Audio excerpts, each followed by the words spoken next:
Okay, so just a quick video to show how I go about bending square section aluminium box or aluminium tubing. This is 50 by 50 mil, 2.5 mil wall box section. I couldn't find anything on the internet or on YouTube about bending this. This is a JD squared tube bender, and it's got a hydraulic ram, electric pump, etc. fitted. So I've read a lot about having to anneal aluminium. I was having some problems at the beginning. It's a bit of a learning curve, so as you can see on that section there's a big tear in it. It was always at around 80 degrees. Turns out really it was down to friction more than material properties. So the way this tube bender works, you've got three things that you really, once your die set is in place, this is the die set for 50 by 50 box section. This pin is what holds the die set in place, so that you don't need to touch that.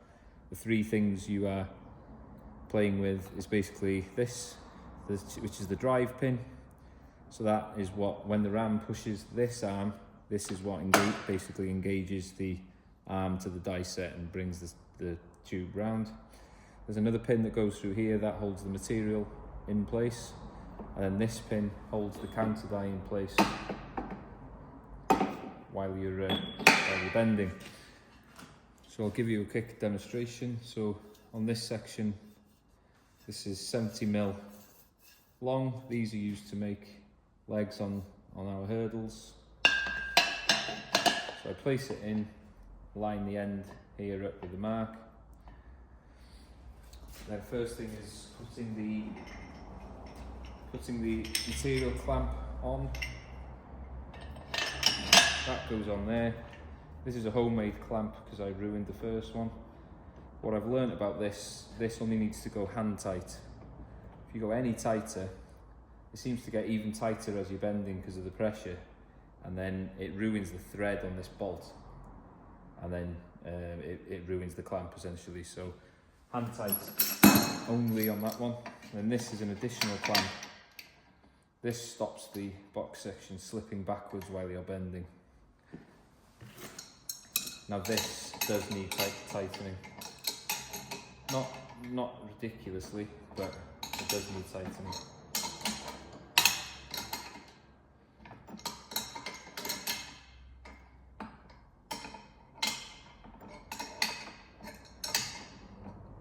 So one thing I learned is to avoid tearing the material during bending, you need an absolute load of white lithium grease.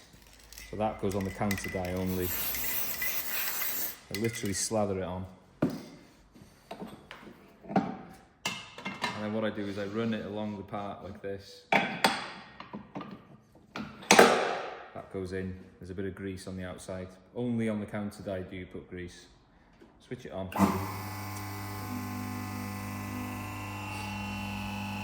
So this is T6 6063 aluminium, no annealing. I'm bending these to 90 degrees.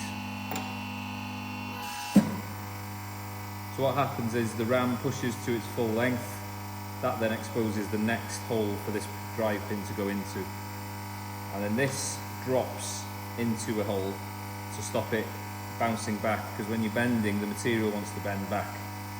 So that would then mean that as you let it go, you'd want to put the pin in here, but the material would have bounced back and you wouldn't be able to get the pin in. So all that does is drop into a hole to stop the whole thing bouncing back.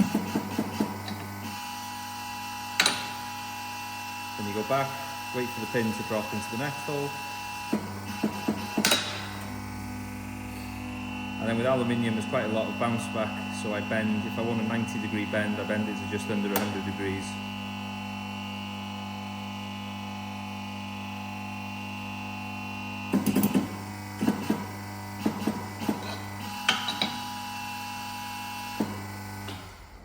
And there we have it. So I take the drive pin out, because what you do then is you give it a shake,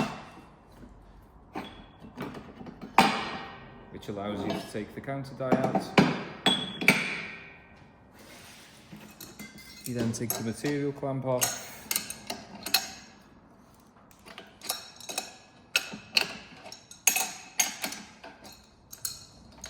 that comes off. And then this will have gone too tight now to open by hand, so that you just use that to slacken it. Take your clamp off. Your mark is still in line with there, so you know it hasn't slipped.